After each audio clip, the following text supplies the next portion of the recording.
प्रदेश में रातें सर्द होनी शुरू हो गई हैं। आईएमडी के मुताबिक पहाड़ों पर बर्फबारी के कारण पश्चिमी यूपी के लगभग सभी जिलों में न्यूनतम तापमान 15 डिग्री सेल्सियस से नीचे आ गया है। अगले 3 से 4 दिनों में तापमान में भारी गिरावट हो सकती है, जिससे गलन वाली सर्दी का एहसास होगा। आईएमडी के मुताबिक मेरठ, बुलंदशहर, मुजफ्फरनगर, बरेली, अमेठी, बाराबंकी, अयोध्या, इटावा, कानपुर, प्रयागराज और वाराणसी में पारा 15 डिग्री सेल्सियस से कम दर्ज किया गया। हालांकि अभी बीच बीच में बादलों की आवाजाही हो सकती है, लेकिन बारिश को लेकर कोई बड़ा अलर्ट जारी नहीं किया गया है। बहरहाल अब सुबह ग्रामीण इलाकों में कोहरा छाएगा और नजर आ सकता है। अब सुबह अलाव का सहारा लेना पड़ सकता है।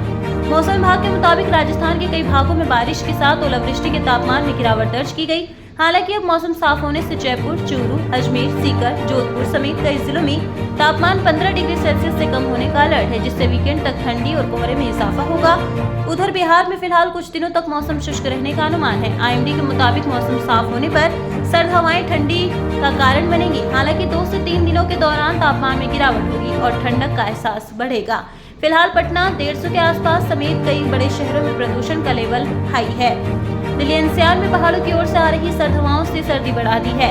सुबह और शाम बिना स्वेटर और जैकेट के काम नहीं चलने वाला है। मौसम विभाग के अनुसार 24 घंटे में दिल्ली में न्यूनतम तापमान 12.7 डिग्री सेल्सियस दर्ज किया जाएगा, जो मौसम के औसत तापमान से 2.6 डिग्री सेल्सियस कम रहेगा। 36 घंटे के दौरान करीब 6 डिग्री सेल्सियस तापमान में गिरावट होने से लोग ठिठुरते नजर आएंगे।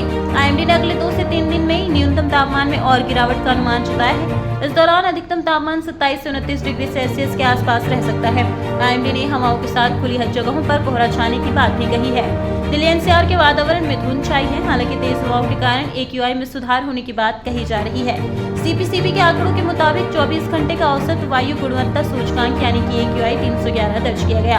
दिल्ली सबसे प्रदूषित शहरों में चौथे स्थान पर है, जबकि रोहतक एक्यूआई 348 के साथ शीर्ष पर है। बोर्ड ने एक्यूआई के लिहाज से 254 शहरों की रैंकिंग के हिसाब से राजधानी में 38 निगरानी स्टेशनों में से 32 में वायु गुणवत्ता को बहुत खराब श्रेणी में बताया, क्योंकि उनकी रीडिंग 300 से ऊपर थी। 8 नवंबर तक प्रदूषण का स्तर बहुत खराब श्रेणी में पहुंच सकता है। केंद्रीय प्रदूषण नियंत्रण बोर्ड यानी कि सीपीसीबी के मुताबिक 0 से 50 के बीच एक्यूआई अच्छा, 51 से 100 के बीच संतोषजनक, 101 से 200 के बीच मध्यम, 201 से 300 के बीच खराब, 301 से 400 के बीच बहुत खराब और 401 से 500 के बीच गंभीर माना जाता है। पश्चिमी विक्षोभ के असर से हिमाचल प्रदेश और उत्तराखंड में बर्फीली हवाएं बह रही हैं।